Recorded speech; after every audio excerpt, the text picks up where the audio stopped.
Before Persia had a name, before kings carved their legacy into stone, this land already whispered stories older than memory itself. Long before recorded history, early humans settled here, leaving behind tools, fire pits, and silent traces of forgotten civilizations. Archaeological discoveries reveal that this region was not empty. It was alive with innovation, survival, and the earliest forms of culture. Hidden beneath layers of earth, entire settlements remained buried, waiting thousands of years to tell their story. These early societies mastered agriculture, turning harsh landscapes into fertile ground, shaping the first foundations of civilization. Water became power, and those who controlled life itself in this unforgiving terrain. The invention of cannons, underground water channels, was not just engineering, it was survival against nature's cruelty. While other regions struggled, this land quietly developed systems that would later influence entire empires. Yet much of this early history remains incomplete, fragmented like broken pottery scattered across time. Historians studying ancient manuscripts and artifacts, dim lighting mysterious mood.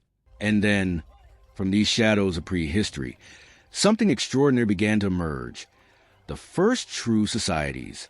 These communities laid the groundwork for what would eventually become one of the greatest empires in human history. But with growth came conflict, ambition, and the first glimpses of power struggles that would define this land. The stage was set, not for peace, but for dominance, legacy, and a history written in both brilliance and blood. And from this ancient, mysterious beginning, Persia was about to rise. From the scattered tribes of ancient Iran, one name began to rise: Cyrus the Great, a man who would reshape history itself. Born into a world of division and uncertainty, Cyrus carried a vision far greater than conquest. He sought unity under one rule. But unity required power, and power demanded war, a truth that would shape the destiny of an empire. The first major step came with the defeat of the Medes, a victory that transformed Cyrus from leader into legend. With each victory, his empire expanded, not through destruction alone, but through a strategy few rulers had ever mastered. Unlike conquerors before him, Cyrus allowed conquered peoples to keep their traditions, beliefs, and identities. This policy of tolerance was revolutionary and became one of the empire's most powerful secrets. The capture of Babylon was not just a military triumph. It was a moment that redefined leadership in the ancient world. Instead of destruction, Cyrus restored temples and freed captive peoples, earning loyalty instead of fear. Some would later call him the first true ruler of human rights, but history always hides layers beneath such titles.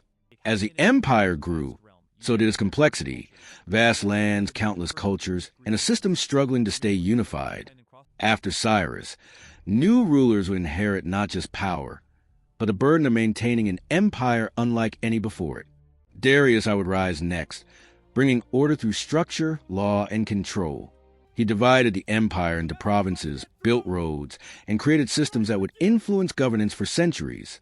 But even at its peak, shadows loomed, because every empire, no matter how powerful, carries the seeds of its own fall. At the height of its power, the Persian Empire looked west and saw defiance rising from the fractured lands of Greece. The conflict would become known as the greco-persian wars, a clash not just of armies, but of ideologies. For Persia, expansion was destiny. For the Greeks, resistance was survival. Two worlds on an inevitable collision course. The spark ignited when Greek cities in Asia Minor revolted, drawing Persia into a war that would reshape history. Darius sought to crush the rebellion and sent a message to all who dared resist. That message would echo across the battlefield of Marathon, where a smaller Greek force faced a mighty empire. Against overwhelming odds, the Greeks held their ground, proving that Persia was not invincible. But defeat did not end the war. It only delayed a far greater storm gathering in the east. That storm came with Xerxes I, who prepared one of the largest invasions the ancient world had ever seen. Bridges were built across seas, mountains were crossed, and the Persian war machine moved with unstoppable force. Then came Thermopylae, a narrow pass where a small Greek force made a stand that would echo through eternity. Led by Leonidas I, they fought not for victory, but for time, honor, and survival. Though the Persians ultimately advanced, The cost of victory revealed a dangerous truth. This war would not be easily won. Soon after, the tides would turn again at sea, where Greek strategy would shatter Persian dominance. What began as conquest was becoming something else, a war that would expose the limits of empire itself. After years of war, the Persian Empire stood vast but weakened. Its strength stretched in across lands too large to control. Internal struggles, corruption, and power disputes quietly eroded the foundation built by kings before. Far to the west, a new force was rising, young, ambitious, and driven by a vision of conquest without limits. His name was Alexander the Great, and he was about to challenge the greatest empire on earth. With speed and precision, Alexander advanced into Persian territory, defeating armies that once seemed invincible. At the Battle of Issus, the Persian king Darius III faced Alexander, and the illusion of Persian dominance began to shatter. Despite overwhelming numbers, Persian forces faltered against strategy, discipline, and relentless momentum. The decisive blow came at Gaugamela, where the fate of an empire would be sealed forever. When Darius fled the battlefield, it marked not just defeat, but the beginning of the end. Alexander marched deeper, claiming cities one by one, until he reached the heart of Persia itself. Then came Persepolis, the symbol of Persian power, wealth, and identity. In an act still debated by historians, the city was set ablaze, its flames consuming centuries of legacy. Was it revenge or a calculated message to the world that a new era had begun? With Persia conquered, Alexander did not destroy it completely. He absorbed it, blending cultures into something new. But even conquerors cannot escape time, and the empire he built would soon fracture into chaos. After Alexander's empire fractured, Persia did not disappear. It waited silent, rebuilding beneath the surface of history. From this silence emerged a new power, the Parthian Empire, masters of patience and calculated warfare. Unlike the rigid armies of the past, the Parthians moved like shadows, fast, unpredictable, and nearly impossible to defeat. Their greatest weapon was strategy, drawing enemies in, then striking when victory seemed certain. This strategy would humiliate even the mighty Romans, proving that Persia had not lost its edge.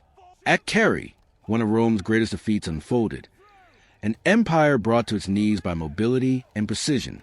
But the Parthians ruled loosely, their decentralized system hiding cracks beneath apparent strength.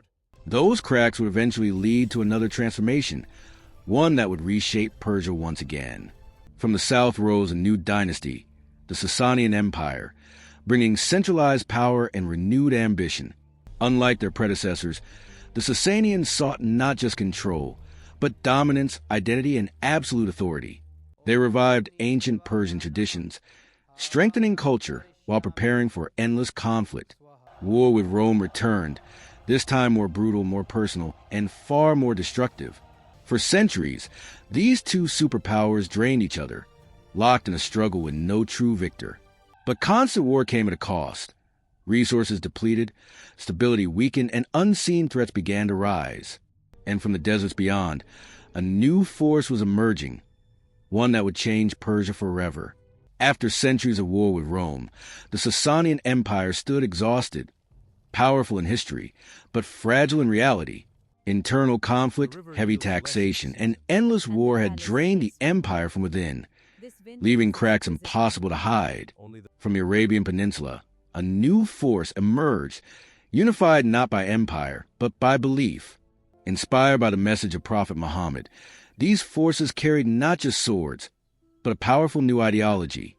What followed was not a single battle, but a rapid series of confrontations that would reshape the region forever. At Qadisiyah, Persian forces faced a new kind of enemy, driven by belief as much as by strategy. Despite their legacy, the Persian army faltered, its strength no longer enough to hold back the tide. Another defeat followed at Navand, often called the Victory of Victories, sealing the fate of the empire. With these losses, the Sasanian structure collapsed, its rulers fleeing, its authority dissolving into history. But this was not the end of Persia. It was a transformation that would redefine its identity forever. Over time, Persian language, culture, and knowledge adapted, surviving within a new Islamic world. Instead of disappearing, Persia influenced the very civilization that had conquered it. Science, poetry, philosophy. Persian minds helped shape a new era of human achievement. The empire was gone, but its spirit remained hidden within language, art, and identity across centuries. Because history does not truly end, it transforms, evolves, and waits to be rediscovered again.